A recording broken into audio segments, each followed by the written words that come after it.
सूरज की रोशनी से नहाए जंगल के किनारे एक बच्चे की हंसी गूंजती है। जब 6 साल की नन्ही लिली तितली के पीछे भागती है, उसकी मासूम खुशी चमकती है। माता पिता की सावधानियों से बेखबर वह गहराई में चली जाती है, तितली के रंगीन पंखों और जंगल के रहस्यों से मोहित होकर। गहरे जंगल के बीच लिली की मासूम दौड़ वहीं थम जाती है जहां इंद्रधनुषी तितली अचानक गायब हो जाती है और जंगल भयावह भूल भुलैया में बदल जाता है। छायाएं लंबी होकर पंजों की तरह बढ़ने लगती हैं और जंगल का सुखद संगीत अब अजीबो गरीब ध्वनियों में बदल जाता है। डर से कांपती हुई लिली पुकारती है, माँ, पापा, आप कहाँ हो? उसकी आवाज़ हवा में गूंजती है, लेकिन उसे केवल सन्नाटे की प्रतिध्वनि मिलती है और डर उसके भीतर गहराता जाता है। एक जादुई समतल भूमि पर, जहां हल्की रहस्यमयी रोशनी फैली होती है, लिली डरते हुए कदम रखती है और एक बूढ़ा ज्ञानी उल्लू उसे देख रहा होता है। उल्लू चुप्पी तोड़ते हुए एक चुनौती देता है, घर का रास्ता खोजने के लिए तुम्हें मेरी पहेलियां हल करनी होंगी।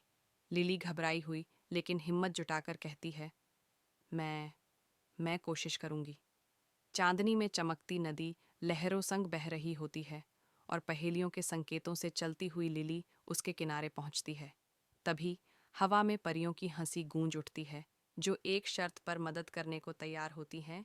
हम तुम्हें पार कराएंगी, लेकिन पहले हमें हंसाओ। थोड़ी सोचकर लिली हंसकर कहती है, ऐसी मछली को क्या कहते हैं जिसकी आंखें ना हों? फुइश।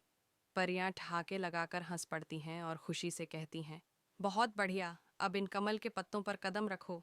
लिली परियों के मार्गदर्शन में जल पर तैरते कमल पत्रों पर कदम रखती है और चांद की चकाचौंध में नदी पार कर जाती है।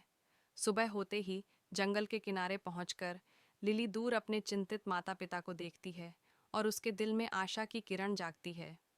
खुशी से दौड़ते हुए वह उनके गले लग जाती है।